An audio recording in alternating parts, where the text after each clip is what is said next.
Turning our attention now back to the state capitol, another unpredictable session of the Michigan House today. State lawmakers passed an updated right-to-work bill and a prevailing wage bill this afternoon. Rick Albin has been in Lansing all day, and he now joins us with the latest from the Capitol. Rick.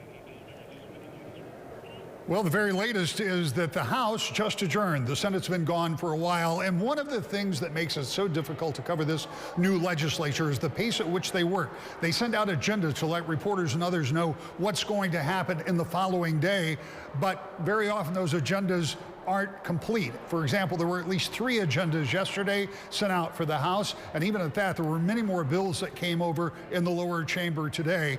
But key among those was right to work and prevailing wage. And without getting into all of the weeds, there were some pretty big changes that had to be made.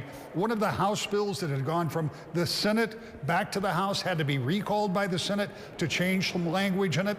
And that language was all about the appropriation. And that's important to Democrats, because without that appropriation, those right-to-work bills could have been perhaps overturned with a referendum. Now it would take a constitutional amendment or a vote of the legislature and signature of a governor. Of course, that means it would all have to change from Democratic to Republican hands. That can't happen for at least 3 years.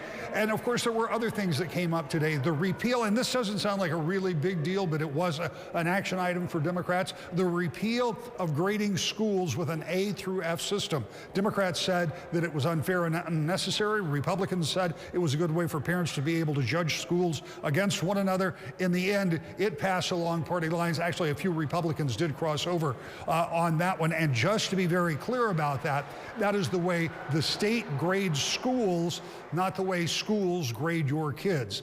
And then finally, this action that they took just a few minutes ago should be the final step in getting right to work and prevailing wage to the governor. We expect that all of that activity is done. So it leaves one big action item for Democrats, and that's those gun bills. The Senate dealt with them last week.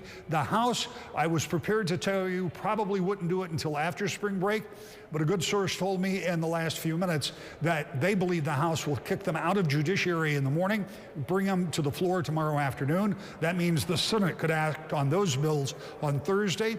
The House could act on the Senate bills on Thursday, and they would be done with all of those major issues before they took their spring break, and that's been the plan all along. That may be good, too, because when they come back, they're going to have to start working on budget bills. Keeping 56 votes together on some of these big Democratic issues was impressive, but maybe not nearly as difficult as it would be to keeping 56 Democrats together on every single budget bill, and they may have to take a new approach when they come back after the break. We're live in Lansing. Rick Albin, News 8.